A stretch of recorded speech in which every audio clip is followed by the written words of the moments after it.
സ്നേഹവാനേശുവിൻ നാമത്തെ എന്നെന്നും വാഴ്ത്തിയിടുമേ. സ്നേഹവാനേശുവിൻ നാമത്തെ എന്നെന്നും വാഴ്ത്തിയിടുമേ. രക്ഷകനാമെൻ്റെ യേശുനാഥൻ പാപിയാമെന്നെയും സ്നേഹിച്ചതാൽ. രക്ഷകനാമെൻ്റെ യേശുനാഥൻ പാപിയാമെന്നെയും സ്നേഹിച്ചതാൽ. ഈ ദിവ്യ സ്നേഹത്തിനായി ഞാനെന്തു ചെയ്തിടണം? വാഴ്ത്തിയിടും തൻ നാമത്തെ. സ്നേഹവാനേശുവിൻ നാമത്തെ എന്നെന്നും വാഴ്ത്തിയിടുമേ. രോഗങ്ങൾ വന്നിടും നേരത്തവൻ ചാരെ അണഞ്ഞെന്നെ ഉദ്ധരിക്കും. രോഗങ്ങൾ വന്നിടും നേരത്തവൻ ചാരെ അണഞ്ഞെന്നെ ഉദ്ധരിക്കും. ഈ ദിവ്യ സ്നേഹത്തിനായി ഞാനെന്തു ചെയ്തിടണം? വാഴ്ത്തിയിടും തൻ നാമത്തെ. സ്നേഹവാനേശുവിൻ നാമത്തെ എന്നെന്നും വാഴ്ത്തിയിടുമേ. സാത്താന്യ ശോധന വന്നിടുമ്പോൾ സമ്പൂർണ്ണ വിജയം തന്നിടുന്നു. സാത്താന്യ ശോധന വന്നിടുമ്പോൾ സമ്പൂർണ്ണ വിജയം തന്നിടുന്നു. ഈ ദിവ്യ സ്നേഹത്തിനായി ഞാനെന്തു ചെയ്തിടണം? വാഴ്ത്തിയിടും തൻ നാമത്തെ. സ്നേഹവാനേശുവിൻ നാമത്തെ എന്നെന്നും വാഴ്ത്തിയിടുമേ. ദൈവത്തിനിഷ്ടം ഞാൻ ചെയ്തിടുവാൻ ദൈവവഴിയിൽ നടത്തുന്നെന്നെ. ദൈവത്തിനിഷ്ടം ഞാൻ ചെയ്തിടുവാൻ ദൈവവഴിയിൽ നടത്തുന്നെന്നെ. ഈ ദിവ്യ സ്നേഹത്തിനായി ഞാനെന്തു ചെയ്തിടണം? വാഴ്ത്തിയിടും തൻ നാമത്തെ. സ്നേഹവാനേശുവിൻ നാമത്തെ എന്നെന്നും വാഴ്ത്തിയിടുമേ. മേഘത്തിലെ സൂതൻ വന്നിടുമ്പോൾ എന്നെയും ചേർത്തിടും നിശ്ചയമായി. മേഘത്തിലെ സൂതൻ വന്നിടുമ്പോൾ എന്നെയും ചേർത്തിടും നിശ്ചയമായി. ഈ ദിവ്യ സ്നേഹത്തിനായി ഞാനെന്തു ചെയ്തിടണം? വാഴ്ത്തിയിടും തൻ നാമത്തെ. സ്നേഹവാനേശുവിൻ നാമത്തെ എന്നെന്നും വാഴ്ത്തിയിടുമേ. സ്നേഹവാനേശുവിൻ നാമത്തെ എന്നെന്നും വാഴ്ത്തിയിടുമേ. ആമേൻ. ഹല്ലേലൂയ. എല്ലാവർക്കും സ്നേഹം വന്നിരിക്കും. Thank you. Praise the Lord. Hallelujah. നമ്മൾ ഇന്നത്തെ ചിന്തയ്ക്കായിട്ട് സ്തോത്രം ഹല്ലേലൂയ വേദഭാഗം വായിക്കാം. സങ്കീർത്തനം 147:15 വായിക്കാം. സങ്കീർത്തനം 147:15. അവൻ തന്റെ ആജ്ഞ ഭൂമിയിലേക്ക് അയക്കുന്നു, അവന്റെ വചനം അതിവേഗം ഓടുന്നു. ആമേൻ. അവന്റെ വചനം അതിവേഗം ഓടുന്നു. ഹല്ലേലൂയ. സ്തോത്രം. ടുഡേയ്സ് മെസ്സേജ് ടൈറ്റിൽ നാം എങ്ങനെ ഓടുന്നു? അല്ലെ, നാം എങ്ങനെ ഓടുന്നു? നമ്മൾ വായിച്ച ഭാഗം അവന്റെ വചനം അതിവേഗം ഓടുന്നു. ഹല്ലേലൂയ. അപ്പം വചനം ഓടുമ്പം നമ്മൾ ഓടണമല്ലോ. സ്തോത്രം. ഹല്ലേലൂയ. നമുക്കൊരു വാക്ക് പ്രാർത്ഥിക്കാം. സ്വർഗ്ഗീയ പിതാവേ, ഇന്ന് രാത്രികാലം IPA പ്രയർ ലൈനിൽ അതുപോലെ ദൈവം ഞങ്ങൾ വന്നിരിക്കുന്നു. കർത്താവേ, ദൈവമായ സ്തോത്രം. പല വിഷയങ്ങൾ കൊണ്ട് പ്രാർത്ഥിപ്പാൻ എൻ്റെ മക്കളെ നീ സഹായിച്ചുവല്ലോ. അതിന് കർത്താവേ സ്തോത്രം. അതെല്ലാ ദൈവമക്കളെ അനുഗ്രഹിക്കണമെന്ന് ഞങ്ങൾ സംസാരിക്കണമേ എന്ന് അപേക്ഷിക്കുന്നു. ഹല്ലേലൂയ. അല്പസമയം തിരുവനന്തപുരത്തിനും ഞങ്ങൾ ഇരിക്കട്ടെ. ആത്മാവിൽ മർമ്മം ഞങ്ങളെ ഗ്രഹിപ്പിക്കണമേ എന്നപേക്ഷിക്കുന്നു. ഹല്ലേലൂയ. പ്രാർത്ഥനയ്ക്കെത്തനായ സ്തോത്രം യേശുവിന്റെ നാമത്തിൽ അപേക്ഷിക്കുന്നു. കേൾക്കണം പിതാവേ. ആമേൻ. ആമേൻ. ഹല്ലേലൂയ. സ്തോത്രം. അതെ, ഒന്നുകൂടി വായിക്കും സഹോദരി. അവൻ തന്റെ ആജ്ഞ ഭൂമിയിലേക്ക് അയക്കുന്നു, അവന്റെ വചനം അതിവേഗം ഓടുന്നു. ഹല്ലേലൂയ. സ്തോത്രം. അപ്പൊ ഈ ഓട്ടത്തിനനുസരിച്ച് ഓടിയെങ്കിൽ മാത്രമേ നമുക്ക് വിരുദ് പ്രാപിക്കാൻ കഴിയുള്ളൂ. ഇപ്പം ലോക ഫുട്ബോൾ കളി നടന്നുകൊണ്ടിരിക്കുകയാണ്. ഇന്നത്തെ കളിയിൽ ഇംഗ്ലണ്ടുമായിട്ടുള്ള നടന്ന കളിയിൽ അർജന്റീനയാണ് ജയിച്ചത്. അവർ ഫൈനലിലേക്ക് അവരെത്തി. ലോകം മുഴുവനും വാച്ച് ചെയ്തുകൊണ്ടിരിക്കുന്ന ഒരു കാര്യമാണ് ഫുട്ബോൾ. ഞാൻ അറിഞ്ഞത് ആ സ്റ്റേഡിയത്തിൽ കയറണമെങ്കിൽ $500 ഫീസ് കൊടുക്കണം. $500 ഉണ്ടല്ലേ അത്രമാത്രം ജനബാഹുല്യമാണ്. അപ്പം ഞാൻ പറഞ്ഞത്, ഒരു പന്തിൻ്റെ പുറകെ ഇവർ ഓടുന്നു. അതനുസരിച്ച് ഓടിയെങ്കിൽ മാത്രമേ ഗോളടിക്കാൻ പറ്റുള്ളൂ. സ്തോത്രം. നാം വായിച്ച വേദഭാഗത്തിൽ വചനം അതിവേഗം ഓടുന്നു. സ്തോത്രം. വചനം അതിവേഗം ഓടുമ്പം നാം അതിനനുസരിച്ച് അതിനെ ഫോളോ ചെയ്യുന്നില്ലെങ്കിൽ നമുക്ക് ഉദ്ദിഷ്ട സ്ഥാനത്ത് ചെന്നെത്താൻ പറ്റത്തില്ല. നമുക്കറിയാം. സ്തോത്രം. ഹല്ലേലൂയ. അതായത് നമ്മൾ എബ്രായ ലേഖനം ഒന്ന് വായിക്കാവുന്ന എബ്രായർ 12-1-2 വാക്യം വായിച്ച്.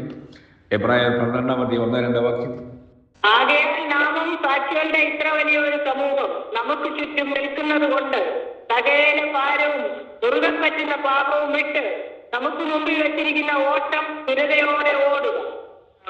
നമുക്ക് മുമ്പ് വെച്ചിരിക്കുന്ന ഓട്ടം സ്ഥിരതയോടുകൂടി ഓടണമെന്ന്. സ്ഥിരതയോടുകൂടി ഓടുക. അതെ, ക്രിസ്ത്യ ജീവിതത്തെ പന്തയ ഓട്ടത്തോട് സാദൃശ്യപ്പെടുത്തിയിരിക്കുകയാണ് നമ്മളിപ്പോൾ കണ്ടത്. ഈ വേദഭാഗം പല വേദഭാഗങ്ങളും നമുക്ക് കാണാൻ പറ്റും. അപ്പോൾ ഓട്ടത്തിനൊരു ആരംഭവും അവസാനവും ഉള്ളതുപോലെ ഈ ലോകത്തിൽ നമ്മുടെ ആത്മീയ ജീവിതത്തിനും ഒരാരംഭവും അവസാനമുണ്ട്. ഹല്ലേലൂയ. സ്തോത്രം. അതെ, നമ്മളിപ്പോൾ പാടിയതുപോലെ ഈ ദിവ്യ സ്നേഹത്തിനായി ഞാൻ എന്ത് ചെയ്യണം? ദൈവത്തിനിഷ്ടം ഞാൻ ചെയ്തിടുവാൻ ദൈവ വഴിയിൽ നടത്തുന്നു എന്നെ. മേഘത്തിൽ യേശു വന്നിടുമ്പോൾ എന്നെയും ചേർത്തുകൊള്ളും. ആമേൻ. സ്തോത്രം. അതെ ദൈവമക്കളെ, ആത്മീയ ജീവിതത്തിന് ഒരാരംഭമുണ്ട്, അവസാനമുണ്ട്. യേശു ക്രിസ്തുവിൽ ആരംഭിച്ച് തുടർന്നുകൊണ്ടിരിക്കുന്ന നമ്മുടെ ജീവിതത്തിൻ്റെ അവസാനവും അവനിൽ തന്നെ ആയിരിക്കണം. അതാണ് ക്രിസ്ത്യ ജീവിതത്തിൻ്റെ വിജയം എന്ന് പറയുന്നത്. നമ്മുടെ ഓട്ടം ശരിയായ വിധത്തിൽ ഓടി ലക്ഷ്യസ്ഥാനത്ത് എത്തണമെങ്കിൽ ലക്ഷ്യത്തെക്കുറിച്ച് ശരിയായ അറിവും നിശ്ചയം ഉണ്ടായിരിക്കണം. അല്ലേ? ആണ്. സ്തോത്രം. നാം സ്വർഗത്തിലേക്ക് എത്തിപ്പെടാനാണ് ആഗ്രഹിക്കുന്നത്. സിയോനിലേക്ക് പോകാനാണ് നമ്മൾ ആഗ്രഹിക്കുന്നത്. അപ്പം നമുക്ക് അവിടെക്കുറിച്ചുള്ള ഒരു ബോധ്യം ഉണ്ടായിരിക്കണം. സിയോൻ എന്താണ്? പുതിയ യെരൂശലേം എന്താണ്? പുതിയ ഭൂമി എന്താണ്? അപ്പം ഇങ്ങനെയൊക്കെയുള്ള ഒരു ഐഡിയ നമുക്ക് അല്പമെങ്കിലും കിട്ടിയാലല്ലേ നമുക്ക് അതിനെക്കുറിച്ചുള്ളതായ ഒരു നിശ്ചയദാർഢ്യം, ഒരു ഉത്സാഹം, അതെ അതിലോട്ടുള്ളതായ പ്രയാണം അങ്ങോട്ട് എത്തിപ്പെടുകയുള്ളൂ. അല്ലേ? ഉള്ളൂ. കണ്ണുമടച്ചങ്ങൾ ഒക്കത്തില്ല. സ്തോത്രം. അപ്പം ശരിയായ അറിവ് വേണം, നിശ്ചയം. അതിനാണ് നമ്മൾ ദൈവവചനം പഠിക്കാനും ഒക്കെ എപ്പോഴും കടന്നു വരികയും നമ്മൾ ദൈവവചനം കേൾക്കുകയൊക്കെ ചെയ്തുകൊണ്ടിരിക്കുന്നത്. അപ്പം ഓട്ടത്തിൻ്റെ അന്ത്യത്തിൽ നിർദ്ദിഷ്ട സ്ഥാനത്ത് അല്ലെങ്കിൽ അത് ശരിയാമെന്നും മനസ്സിലാക്കുന്നില്ല, എത്തിപ്പെടുത്തുമില്ല. അതായത് സ്തോത്രം. പൗലോസ് പറയുന്നുണ്ട് തൻ്റെ ഓട്ടത്തെക്കുറിച്ച്, ക്രിസ്തു യേശുവിൽ ദൈവത്തിൻ്റെ പരമവിളിയുടെ വിരുദ്ധനായി ലാക്കിലേക്ക് ഓടുന്നു. അല്ലേ? ക്രിസ്തു യേശുവിലുള്ള പരമവിളിയുടെ ലാക്കിലേക്ക് ഓടുന്നു. പരമവിളി എന്താണ്? അതെ സ്തോത്രം. അത് നമ്മൾ ആരായാണ്? അവനെന്താണ് നമ്മളെക്കുറിച്ച് ആഗ്രഹിക്കുന്നത്? സ്തോത്രം. അതെ, അത് ഉന്നത വിളി. അത് പിമ്പ് നമ്മൾ ഫിലിപ്പിയ ലേഖനം വായിക്കാം. നമുക്കറിയാം, നമ്മൾ വായിക്കും 3:14 വായിക്കാം. ഫിലിപ്പിയ ലേഖനം 3:14. 3:14. ഒന്ന് ഞാൻ ചെയ്യുന്നു, പിമ്പിലുള്ളത് മറന്നു, മുമ്പിലുള്ളതിനെ ആഞ്ഞും കൊണ്ട് ക്രിസ്തുയേശുവിൽ ദൈവത്തിന്റെ പരമവിളിയുടെ വിരുദിനായി ലാക്കിലേക്ക് ഓടുന്നു. പരമവിളിയുടെ ലാക്കിലേക്ക് ഞാൻ ഓടുന്നു. ഹല്ലേലൂയ. സ്തോത്രം. അതെ, നമ്മുടെ ജീവിതത്തിൽ, നമ്മുടെ ക്രിസ്ത്യ ജീവിതം ഓട്ടം സ്ഥിരതയോടുകൂടി ഓടുവാൻ നമ്മൾ ചില കാര്യങ്ങൾ വിട്ടേ പറ്റുള്ളൂ. നമ്മുടെ എബ്രായ ലേഖനത്തിൽ 12 വായിച്ചു. അതായത് സകല ഭാരവും മുറുകെ പറ്റുന്ന പാപവും വിട്ട് ഓടണം. അല്ലേ? സകല ഭാരവും മുറുകെ പറ്റുന്ന പാപവും വിട്ട് ഓടണം. അതായത് പരദേശി മോക്ഷയാത്രയിൽ നമ്മൾ കാണുന്ന ഭാരം ആദ്യം നമ്മൾ വായിക്കുമ്പോൾ കാണാം, ഒരു വലിയ വെയിറ്റ് തോളത്തിരിപ്പുണ്ട്. അത് പാപത്തിൻ്റെ ഭാരമാണ്. ആണ്. ഇവിടെ സകല ഭാരവും മുറുകെ പറ്റുന്ന പാപവും വിട്ട് ഓടണം. അതെ, ഇതെല്ലാം വിട്ടിട്ട് വേണം ഓടേണ്ടത്. സ്തോത്രം. അത് അപ്പം നമ്മൾ മുറുകെ പറ്റുന്ന പാപങ്ങളുണ്ട്. സ്തോത്രം. ഈർഷ്യ, കോപം, വായിൽ വരുന്ന ദൂഷണം, ദുർഭാഷണം, അന്യോന്യം ബോഷ് പറയുന്നത്, ഇതെല്ലാം ഉണ്ട്. സ്തോത്രം. അപ്പം വീണ്ടും വീണ്ടും ആവർത്തിക്കുന്ന പാപങ്ങളാണ് മുറുകെ പറ്റുന്നത് എന്ന് ഇത് നമുക്കിവിടെ കാണാൻ സാധിക്കുന്നുണ്ട്. സ്തോത്രം. സ്തോത്രം. ചിലപ്പോൾ നമ്മളെ ഭാരപ്പെടുത്തുന്ന അല്ലെങ്കിൽ പരിശോധനകളെയും കഷ്ടങ്ങളെയും പാപമെന്ന് പറയാൻ പറ്റത്തുമില്ല. ഇപ്പം രോഗത്തിൻ്റെ അവസ്ഥകൾ ഉണ്ടാകുന്നു, അല്ലെങ്കിൽ ചില മറ്റേതെങ്കിലും സാമ്പത്തികമായ പ്രയാസങ്ങളോ പ്രശ്നങ്ങളോ, ഇതൊക്കെ ഒരു ജീവിതത്തിൽ ഉണ്ടാകുന്ന ചില ഭാരങ്ങൾ ആണ്, പരിശോധനകൾ ഉണ്ട്. പക്ഷെ ഇതെല്ലാം പാപമാണെന്ന് പറയാൻ ഒക്കത്തില്ല. ഇല്ല. സ്തോത്രം. നമ്മളെ ഭയപ്പെടുത്തുന്ന ഭാരപ്പെടുത്തുന്ന കാര്യങ്ങളെ ദൈവകാര്യങ്ങളിൽ നമ്മൾ കൊടുക്കുക. അതാണ്. സ്തോത്രം. ചില പ്രശ്നങ്ങൾ ഉടലെടുക്കുന്ന ടെസ്റ്റ് കേസാണ്. ദൈവം നമ്മളെ ടെസ്റ്റ് ചെയ്യും. നമുക്കറിയാം, പഴയ നിയമം തന്നെ യോസഫ് എന്ത് പാപം ചെയ്തിട്ടാണ് 13 വർഷക്കാലം ജയിലിൽ കിടക്കേണ്ടി വന്നത്? കാരാഗ്രഹത്തിലായിരുന്നു. എന്തെങ്കിലും തെറ്റ് ചെയ്തിട്ടുണ്ടോ? ഒന്നുമല്ല. എന്നാൽ അവൻ ക്രിസ്തുവിൽ തികഞ്ഞവനായി തീർന്നു. അഭ്യാസം നേടി ക്രിസ്തുവിൽ പരമയുടെ ലാക്കിലേക്ക് ഓടുവാൻ തൊക്കണം യോസഫിന് കഴിഞ്ഞു എന്നുള്ളതാണ്. ഓട്ടക്കാരൻ തൻ്റെ ജീവിതത്തിൽ ആവശ്യമായിട്ടുള്ള വസ്ത്രം ഒഴികെ മറ്റെല്ലാം ഭാരമായി കരുതുന്നത് പോലെ നമ്മുടെ ആത്മീയ ഓട്ടത്തിൽ അത്യാവശ്യത്തിൽ അധികമായി ഒന്നും തന്നെ നമ്മുടെ മനസ്സിലോ ഹൃദയത്തിലോ കൈവശം വെക്കാൻ പാടില്ല. സ്തോത്രം. ഹല്ലേലൂയ. നമുക്ക് സ്തോത്രം. ഓട്ടം സ്ഥിരതയോടുകൂടി ഓടണം. വിശ്വാസവും വേണം, സഹിഷ്ണുത വേണം. അങ്ങനെ നമ്മൾ ദൈവത്തോട് നമ്മുടെ ആവശ്യങ്ങൾ അറിയിച്ച് വേഗത്തിൽ ഉത്തരം ലഭിക്കത്തക്ക രീതിയിൽ നാം ആഗ്രഹിക്കുന്നുണ്ട്. നമ്മൾ അങ്ങനെ പ്രാർത്ഥിക്കുകയും ചെയ്യുക. സ്തോത്രം. ദൈവത്തെ നിവർത്തിപ്പാൻ ഒരു സമയമുണ്ട്. സ്തോത്രം. ഇന്ന് ലോകം യുദ്ധത്തിൻ്റെ കെടുതിയിലാണ്. യുദ്ധം എല്ലായ്പ്പോഴും നമ്മൾ എത്രയോ യുദ്ധങ്ങളെ കുറിച്ച് കേട്ടു. നമ്മൾ ജന്മം മുതൽ എത്രയോ യുദ്ധങ്ങൾ നമ്മൾ കേട്ടിരിക്കുന്നു. യുദ്ധങ്ങൾ നടന്നുകൊണ്ടേയിരിക്കുകയാണ്. സ്തോത്രം.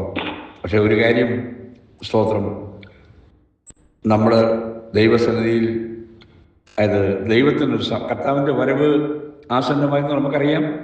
അതേത് സമയത്ത് സംഭവിക്കാം.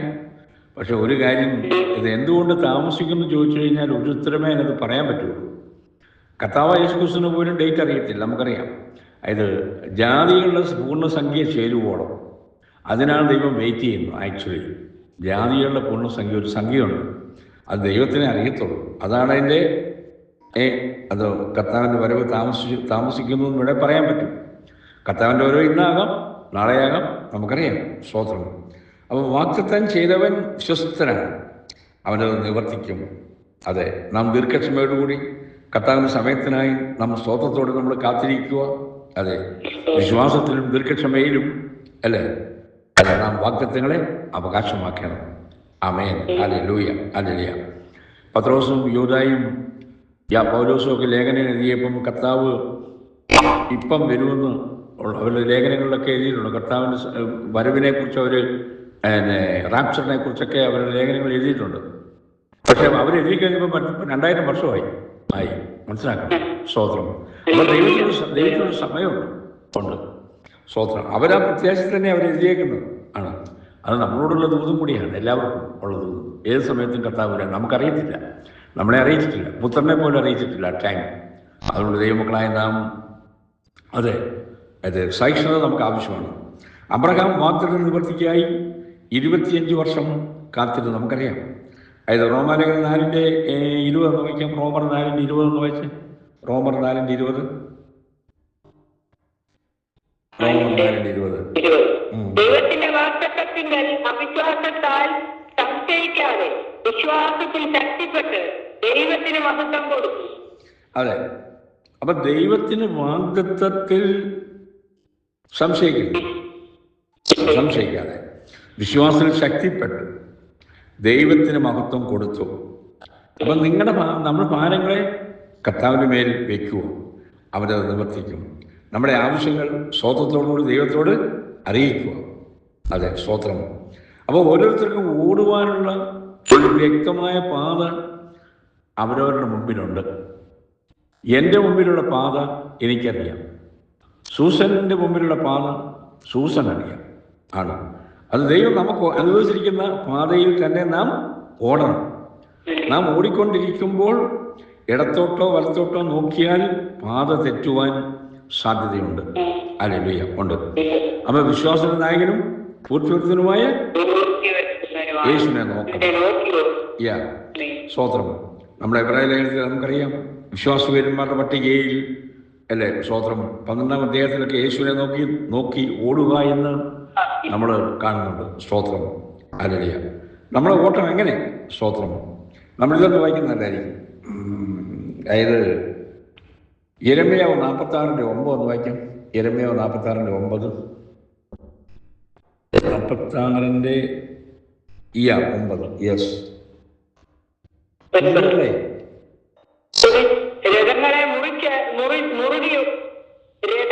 മുറുകി ഓടുകയും വീരന്മാർ പുറപ്പെടട്ടെ. പരിച പിടിച്ചിരിക്കുന്ന ലൂഥ്യരും വില്ലെടുത്ത് വിളിക്കുന്ന ലൂഥ്യരും കൂടെ. എങ്ങനെ ഓടണം?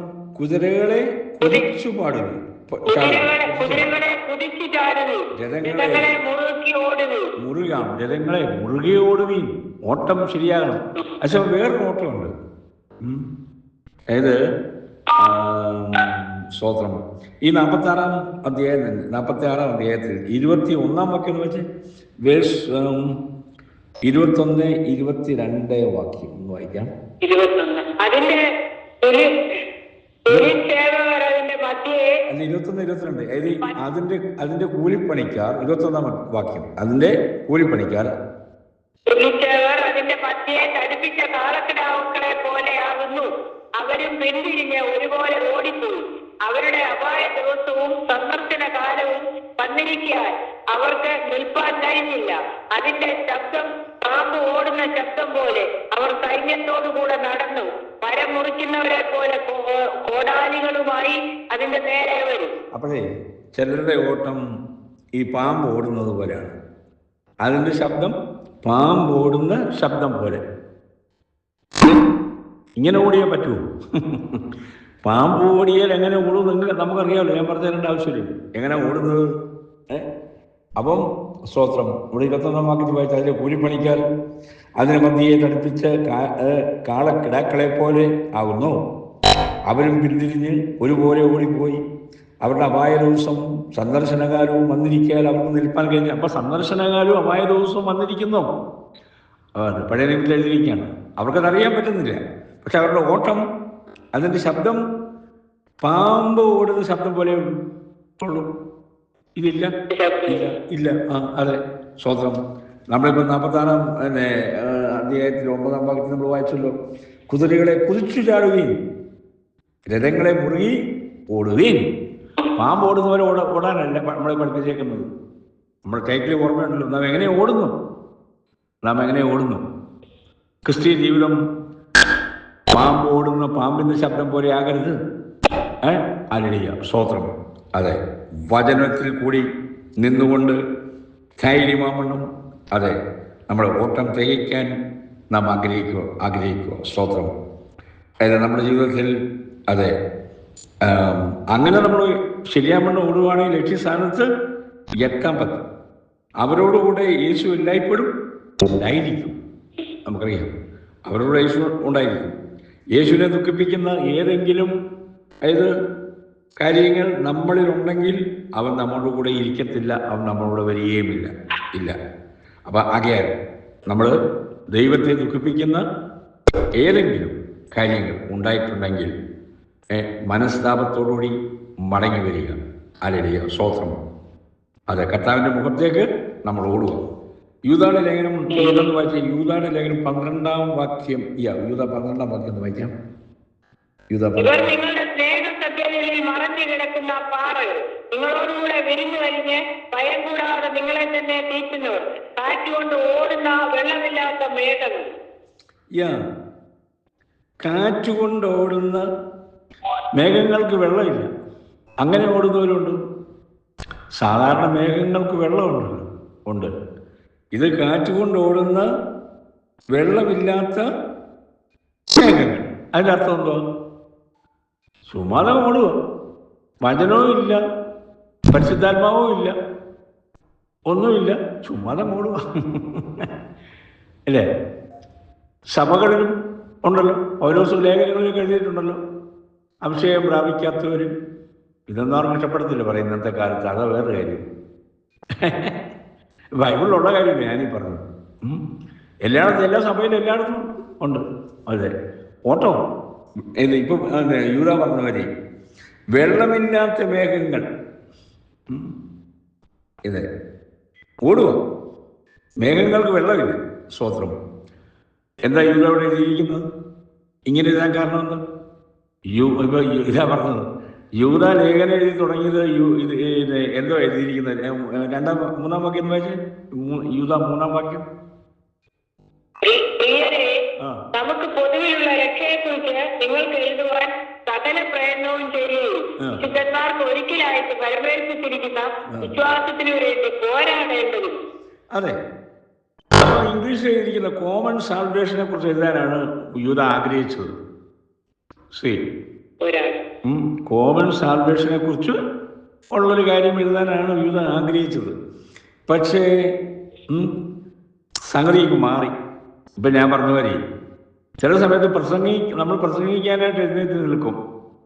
നമ്മൾ പ്രിപ്പയർ ചെയ്തുകൊണ്ട് വരുന്നതും ചിന്തിക്കുന്നതുമായ കാര്യങ്ങൾ ചിലപ്പം വിട്ടുപോകും. യൂദാ ഇപ്പം പറഞ്ഞ കാര്യം തന്നെ.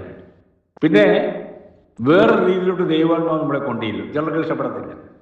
ഇപ്പം പറഞ്ഞ കാര്യം വെള്ളമില്ലാത്ത മേഘങ്ങൾ പോലെ, അഭിഷേകം പ്രാപിക്കാത്ത വിശ്വാസികൾ. ഓക്കെ, സ്തോത്രം. അല്ലെങ്കിൽ ദൈവിക പ്രമാണത്തെ മുറുകെ പിടിക്കാത്ത വിശ്വാസം, ഇതെല്ലാം ഉണ്ട്.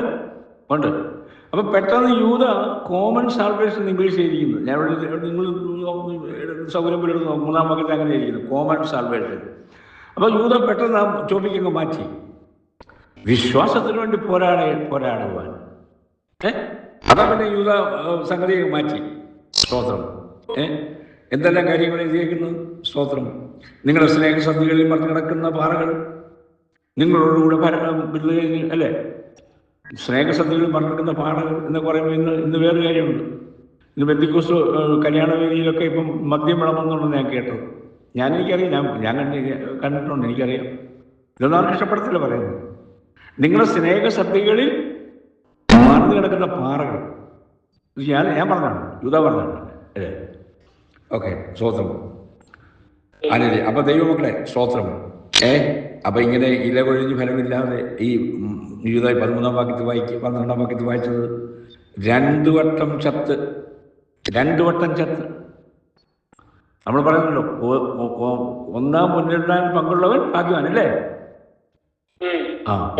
അതെ, 2 വട്ടം ചത്തമെന്തോ? അതിന്റെ അർത്ഥം എന്തോ? എന്താ സൂസന്?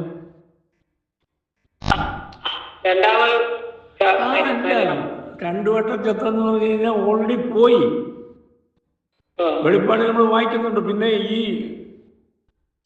ദൈവത്തിന്റെ സിംഹാസനത്തിന്റെ മുമ്പിൽ ഈ ദുഷ്ടന്മാരെ ഒക്കെ പൊക്കിയെടുത്തോണ്ട് ഇങ്ങോട്ട് വരും. അതാ 2-ാം ഭാഗം. അതവിടെ എഴുതിയേക്കുന്നത്, യൂദാ എഴുതിയേക്കുന്നത് 2 വട്ടം ചത്ത്. ഈ വചനം കേൾക്കുന്ന ദൈവമക്കളായ നാം 2 വട്ടം ചാകാനല്ല, 1-ാം പുനരുദ്ധാനം പങ്കുള്ള ഭാഗ്യവാൻ. അതാ യൂദാ വളരെ തർപ്പിച്ചെഴുതിയേക്കുന്നത്. കോമൺ സാൽവേഷനെ കുറിച്ചാണ് യൂദാ ലേഖനം എഴുതാൻ തുടങ്ങിയത്. പക്ഷേ ദൈവാത്മാവ് തന്നെ ഡയറക്റ്റ് ചെയ്ത് വേറൊരു രീതിയിലോട്ടാണ്. അല്ലേ? അതുകൊണ്ട് ഞാൻ ദൈവം പറയുമ്പോൾ ആരും എന്നെ കല്ലെറിഞ്ഞാലും കുഴപ്പമൊന്നുമില്ല. കല്ലെറിഞ്ഞാലും കുഴപ്പമൊന്നുമില്ല. കല്ലെറിഞ്ഞെന്നല്ല ഞാൻ പറഞ്ഞത്, ഞാനങ്ങ് പറയാണ്, ഉള്ള കാര്യം പറയാണ്. സ്തോത്രം. ഞാൻ ഇല്ലാത്തതൊന്നും ഇവിടെ ഉണ്ടാക്കി പറഞ്ഞിട്ടൊന്നുമില്ല. അല്ലേ? ഇവിടെ പറഞ്ഞതെന്തോ, അതായത് വെള്ളമില്ലാത്ത മേഘങ്ങൾ. മേഘവും ഓടുക, പറക്കുക, പക്ഷെ വെള്ളമില്ല. സ്തോത്രം. അതെ, താങ്ക് യു ജീസസ്. അതെ. അപ്പോൾ അതെ, നമുക്കറിയാം ഓരോരുത്തർക്കും ഓടാനുള്ള കൃപ, ദൈവകൃപ ദൈവം നമുക്ക് തന്നിട്ടുണ്ട്. സ്തോത്രം. അതിനനുസരിച്ച് നാം അവൻ്റെ മുഖത്തേക്ക് നോക്കിക്കൊണ്ട് നാം ഓടുക. സ്തോത്രം. നമുക്കറിയാം, ഈജിപ്തിൽ നിന്നും ഇസ്രായേൽ മക്കൾ കടന്നു വന്നപ്പം പല പരീക്ഷകളിൽ കൂടി അവർ കടന്നുപോയി. ദൈവം അവരോടുകൂടി ഇരിക്കുന്നു എന്ന് അവർക്ക് മനസ്സിലാകത്തക്ക വിധം ദൈവം അവരെ നടത്തി. ഒരു പിതാവ് ഒരു മകനെ വഹിക്കുന്നത് പോലെ ദൈവം അവരെ വഹിച്ചു. അല്ലേ? ആണ്. സ്തോത്രം. അവരെങ്ങനെയാണ് ഇതൊന്ന് വായിക്കും. ആവർത്തനം 32:10 വായിച്ചേ. ആവർത്തനം 32:10. ആവർത്തനം 32:10.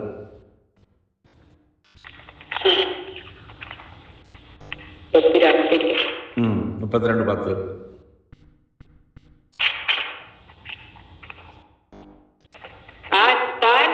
മരുഭൂമിയിലും ഓടി നിൽക്കുന്ന ശൂന്യപ്രദേശത്തിലും കണ്ടു. അവനെ ചുറ്റി പരിപാലിച്ചു. കൺമണി പോലെ അവനെ സൂക്ഷിച്ച് കഴുകൻ തന്റെ കൂടെ അനക്കി. കൺമണി പോലെ അവരെ സൂക്ഷിച്ചു ഇസ്രായേൽ മക്കൾ. നമ്മളെ കൺമണി പോലെയൊക്കെ എന്റെ ദൈവം സൂക്ഷിക്കുന്നത്, അല്ലേ? ആണല്ലോ, ആണല്ലോ. ഓ ഹല്ലേലൂയ, സ്തോത്രം. അതെ, കൺമണി പോലെ സൂക്ഷിച്ചു. നമ്മുടെ കണ്ണ് വളരെ ബലഹീനമായ ഒരു അവയവമാണ്. ചെറിയ ഒരു ഇത് കാറ്റടിച്ചാലും പെട്ടെന്ന് നമുക്ക് കണ്ണുനീർ വരും. സ്തോത്രം. ഹല്ലേലൂയ. ആണ്. ദൈവം അതിനെ എത്ര സുരക്ഷിതമായി സൂക്ഷിച്ചിരിക്കുന്നത് പോലെ കർത്താവ് നമ്മെ കരുതുന്നു. ഒരനർത്ഥവും നമുക്ക് വരുവാൻ അവൻ അനുവദിക്കുകയില്ല. സ്തോത്രം. വഴിയിൽ നശിച്ചു പോകുവാൻ ദൈവം നമ്മെ ശത്രുവിന് വിട്ടുകൊടുക്കത്തും ഇല്ല. ഹല്ലേലൂയ.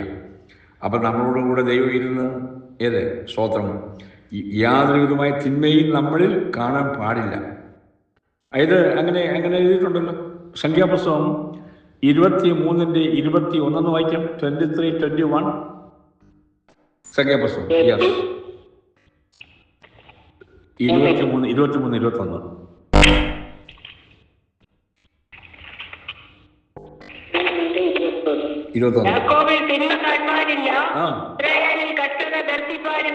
യാക്കോബിൽ തിന്മ കാണുവാനില്ല. യാക്കോബിൽ തിന്മ കാണുവാനില്ല. ഓ ഹല്ലേലൂയ, ഹല്ലേലൂയ. അപ്പം ഈ വചനം പോലെ സ്തോത്രം, ഇവനിൽ, എന്നിൽ, വായിക്കുന്ന സൂസനിൽ നമുക്ക് ക്ലെയിം ചെയ്യണം, നമ്മളിൽ തിന്മ കാണുവാനില്ല. ഓ ഹല്ലേലൂയ. നമ്മളെ ഓരോരുത്തരെ കുറിച്ചും ദൈവം സാക്ഷ്യം പറയണം, അല്ലെ? ദൈവം സാക്ഷ്യം പറയണം നമ്മളെ ഓരോരുത്തരെ കുറിച്ചും. ആമേൻ, ഹല്ലേലൂയ. അപ്പം നമ്മൾ ദൈനംദിന ജീവിതത്തിൽ ദൈവം തന്നെയാണോ നമ്മൾ ചെയ്യുന്നതെന്ന് നമ്മെ തന്നെ ശോധന ചെയ്യണം. ആമേൻ, ഹല്ലേലൂയ, അല്ലേ? അപ്പം ദൈവമക്കളായിരിക്കുന്ന നാം നമ്മൾ ചിന്തിക്കേണ്ട ഒരു വിഷയമുണ്ട്. ദൈവഹിതം ചെയ്യാതിരിക്കുന്നത് പാപമാണ്. നമ്മളെക്കുറിച്ചുള്ള ദൈവഹിതം എന്താണെന്ന് നാം അറിഞ്ഞിട്ട് അത് ചെയ്യാതിരിക്കുന്നത് പാപമാണ്. അതെ. അപ്പോൾ ദൈവഹിതം ചെയ്യുന്നവരിൽ മുറുകെ പറ്റുന്ന പാപമോ ഭാരമോ ഇത് ഉണ്ടാകത്തില്ല. നമ്മളെപ്പോഴും ആഗ്രഹിക്കുന്നു, ദൈവം എന്നെ ഇഷ്ടം ചെയ്യുവാൻ ഞാൻ ആഗ്രഹിക്കുന്നു. സ്തോത്രം. അപ്പം ലോകത്തിലുള്ള എല്ലാത്തിനെക്കാട്ടിലും നാം ദൈവത്തെ കൂടുതൽ സ്നേഹിക്കണം, അല്ലേ? നമ്മൾ സെഖരിയാവ് എങ്ങനെ നമ്മൾ സ്നേഹിക്കേണ്ടത് അതൊന്ന് വായിക്കാം. സെഖരിയാവ് 11:5 വായിച്ചു. സെഖരിയാവ് 11:5.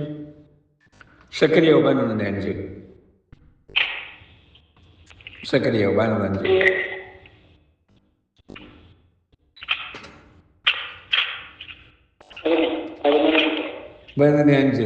ഞാൻ ധനവാനായി തീർന്നുകൊണ്ട് വായിക്കും. അവയെ മേടിക്കുന്നവൻ കുറ്റമെന്ന എണ്ണാതെ അവയെ അറുക്കുന്നു. അവയെ വിൽക്കുന്നവരോ ഞാൻ ധനവാനായി തീർന്നത് കൊണ്ട് യഹോവയ്ക്ക് സ്തോത്രം എന്ന് പറയും. അപ്പൊ നമ്മുടെ സ്തോത്രം ധനവാനായി തീർന്നതുകൊണ്ടാണോ? എനിക്ക് വലിയ വീടുള്ളത് കൊണ്ടാണോ ഞാൻ സ്തോത്രം പറയുന്നത്? എനിക്ക് വലിയ വില കൂടിയ കാർ ഉള്ളത് കൊണ്ടാണോ സ്തോത്രം പറയുന്നത്? എന്റെ സ്തോത്രം. Hallelujah, hallelujah. ചിക്കാഗോയിൽ രായൻസോരൻ പറഞ്ഞതുപോലെ ധനവാനായി തീർന്നുകൊണ്ടല്ല സ്തോത്രം പറയേണ്ടത്. ഒരു മിനിറ്റിൽ എത്ര സ്വോത്രം പറയണോ അദ്ദേഹം പഠിപ്പിച്ചത്? റൈറ്റ്. അല്ല, ധനവാനെ തീർന്നുകൊണ്ട് സ്വോത്രം, വലിയ റോൾസ് റോയ്സ് വണ്ടി കിട്ടിയത് കൊണ്ട് സ്വോത്രം. ഇവിടെ അങ്ങനെയാണല്ലോ എഴുതിയിരിക്കുന്നത്. ഓ, ഞാൻ ധനവാനായി തീർന്നുകൊണ്ട് സ്വോത്രം. Oh glory, hallelujah. ദൈവമക്കളെ, അതെ, നമുക്ക് മറ്റേ സദാസമയം ഉണർന്നും പ്രാർത്ഥിച്ചും ജാഗരിച്ചുകൊണ്ടിരിപ്പീൻ എന്ന് പറഞ്ഞത് എപ്പോഴും സ്തോത്രത്തിൽ കവിഞ്ഞിരിപ്പീൻ. ഹല്ലേലൂയ. സ്തോത്രത്തിൽ കവിഞ്ഞിരിക്കണം. 100 സ്തോത്രം പറഞ്ഞെങ്കിൽ 101 സ്തോത്രം പറയണം എന്ന് ഞാൻ പറഞ്ഞാൽ ലൈനിലുണ്ടോ? ഹല്ലേലൂയ. 100 സ്തോത്രം പറഞ്ഞെങ്കിൽ 101 പറയണം. ഞാൻ പറഞ്ഞതല്ലോ, സ്തോത്രത്തിൽ കവിഞ്ഞിരിപ്പീനല്ലേ പറഞ്ഞേക്കുന്നു. Praise God. ഹല്ലേലൂയ. അതാണ് സ്തോത്രം. അതായത് വേറൊരു കാര്യം, ഈ ഇനി ഇതൊന്ന് വായിച്ചേ, എസെക്കിയേൽ 7:19 വായിച്ചേ. എസെക്കിയേൽ 7:19, യെഹെസ്കേൽ 7:19. യാ,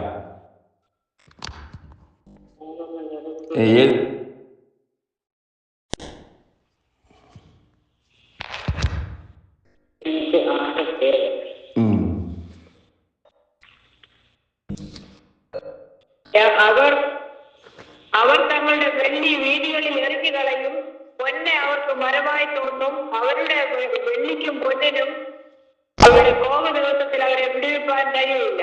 അതിനാൽ അവരുടെ വിശപ്പടങ്ങുകയുമില്ല, അവരുടെ വയറ് നിറയുകയുമില്ല. അത് അവർക്ക് ഹേതുവായി തീരുവല്ലോ. അപ്പൊ അങ്ങനെ ദിവസം വരാൻ പോവുക. അവർ തങ്ങളുടെ വെള്ളി വീതികളിൽ എറിഞ്ഞുകളെയും, പൊന്നവർക്ക് മരമായി തോന്നും. അങ്ങനത്തെ ദിവസം വരാൻ പോവുകയാണ്. അത് പറഞ്ഞപ്പോൾ ഒരു കാര്യം ഓർമ്മ വന്നു. അതായത് ഇപ്പം എപ്പോഴും ഞാൻ പറയാതിരിക്കാനൊക്കത്തില്ല ദൈവമക്കളെ. ഇന്ന് നടക്കുന്ന കാര്യങ്ങൾ പറഞ്ഞേ പറ്റുള്ളൂ. എനിക്ക് നമ്മള് ഇതെന്താന്ന് വെച്ചാല് സ്തോത്രം, നമുക്കറിയാം അല്ലേ, ഈ മനുഷ്യന്റെ ഈഗോ എങ്ങനെ പൊങ്ങി വരുന്നത്? മനുഷ്യന്റെ ഈഗോ അല്ലെ ഡംബം ഉണ്ടാകുന്നത് എങ്ങനെ? അതൊന്ന് വായിക്കുന്ന നല്ലതായിരിക്കും. അതായിരിക്കും നല്ലത്. ഞാൻ പറഞ്ഞതിനേക്കാൾ നല്ലത് സംഗീതത്തിന് 73:6 എന്ന് വായിച്ച്. സംഗീതത്തിന് 73:6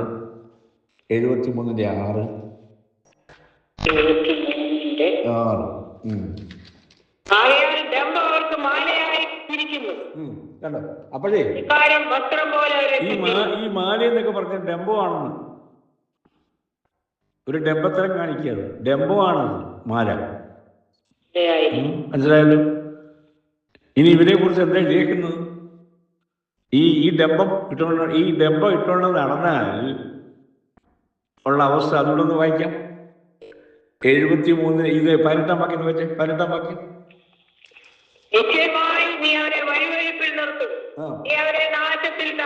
നാശത്തിൽ തള്ളിയിടുന്നു. നാശത്തിൽ പോണം. ഇതൊന്നും എനിക്കറിയാം. ആർക്കും ഇഷ്ടപ്പെടത്തില്ല. ഇതൊക്കെ പ്രസംഗിക്കുന്ന ആർക്കും ഇഷ്ടപ്പെടത്തില്ല. എനിക്കറിയാം. എനിക്കറിയാം. അതിനോ തന്നെ. പക്ഷെ ദൈവത്തിനുള്ളത് യൂദ പറഞ്ഞവരെ പറയാതിരിക്കാൻ പറ്റും.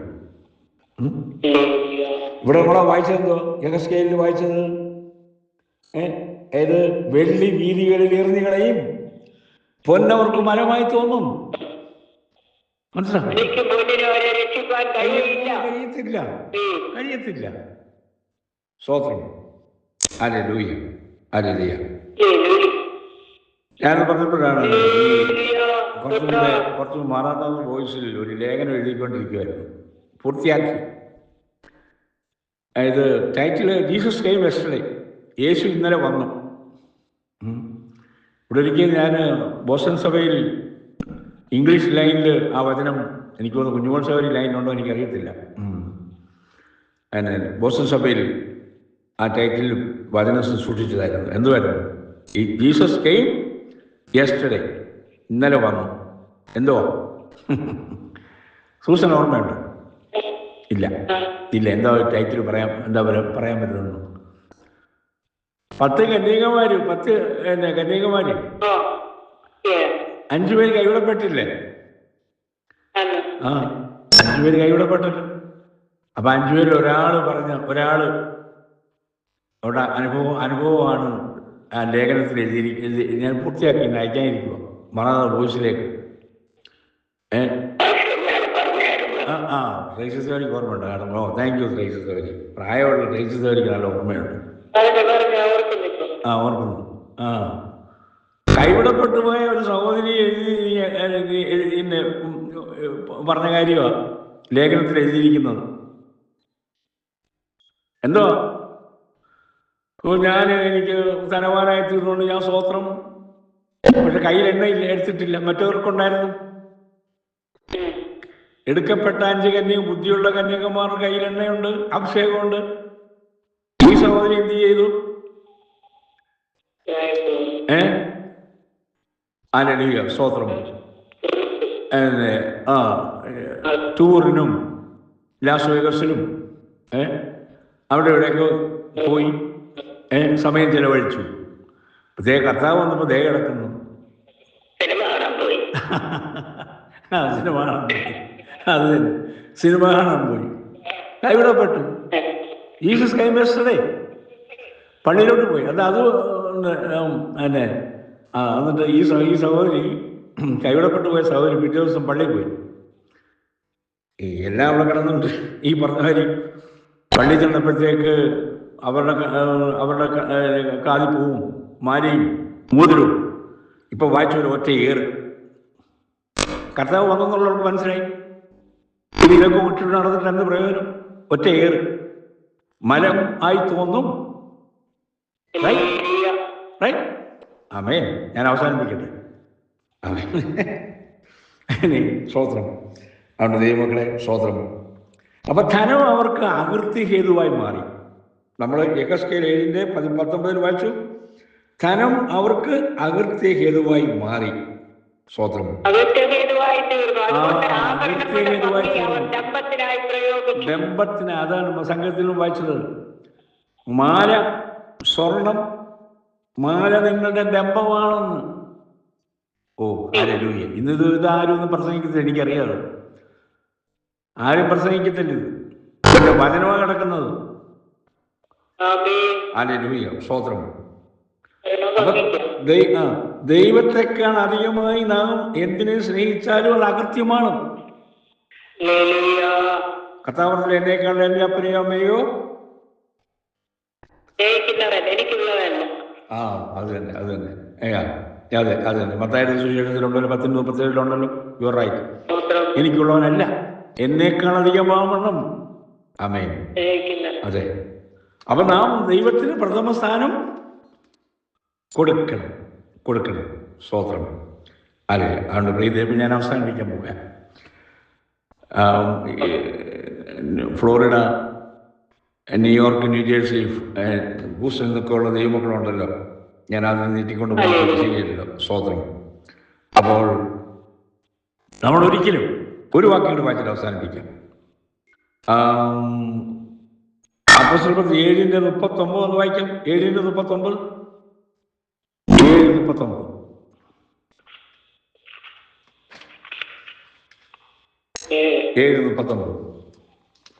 അവൻ നമ്മുടെ പിതാക്കന്മാർ അവന് കീഴ്പ്പെടുവാൻ മനസ്സില്ലാതെ അവനെ തള്ളിക്കളഞ്ഞു.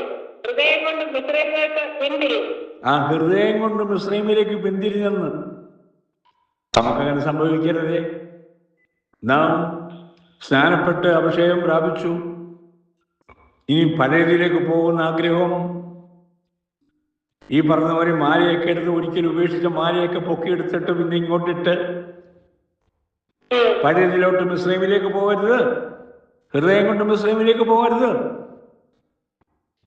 പിന്തിരിഞ്ഞു. നമ്മുടെ ഓട്ടത്തെ തടസ്സപ്പെടുത്തുന്നത് ഒരിക്കലും അത് നമ്മൾ വിട്ടുകളയണം, അല്ലേ? ഒരു വാക്കിൽ വായിച്ചിട്ട് അവസാനിപ്പിക്കാം. എഫേസ്യർ 4:22-24 വായിക്കാം. എഫേസ്യർ 4:22-24. 22-24. ഇവിടത്തെ നടപ്പ് സംബന്ധിച്ച് ചതിമോഹങ്ങളാൽ വഷളായി പോകുന്ന പഴയ മനുഷ്യനെ ഉപേക്ഷിച്ച് നിങ്ങളുടെ ഉള്ളിലെ ആത്മാവ് സംബന്ധമായി പുതുക്കം പ്രാപിച്ച് സത്യത്തിന്റെ ഫലമായ നീതിയിലും വിശുദ്ധിയിലും ദൈവാനുരൂപമായി സൃഷ്ടിക്കപ്പെട്ട പുതിയ മനുഷ്യനെ ധരിച്ചുകൊള്ളുകയും. പുതിയ മനുഷ്യനെ ധരിക്കുക. നീതിയിലും വിശുദ്ധിയിലും പുതിയ മനുഷ്യൻ നമുക്ക് ധരിക്കാം. നമ്മുടെ ഓട്ടം നമുക്ക് സ്ഥിരതയോടുകൂടി നമുക്ക് ഓടാം. കയറ്റി പറഞ്ഞ ഓർമ്മയുണ്ടല്ലോ. സ്വതന്ത്രം. നാം എങ്ങനെ ഓടുന്നു? പാമ്പിനെ പോലാണോ ഓടുന്നത്? നാം എങ്ങനെ ഓടുന്നു എന്ന് പറഞ്ഞ വാക്കുകൾ ചുരുക്കിയാണ്. Thank you Susan. വായിച്ചു വന്നതിൽ ദൈവം അനുഗ്രഹിക്കട്ടെ എല്ലാവരെയും. Thank you. God bless you all. Thank you.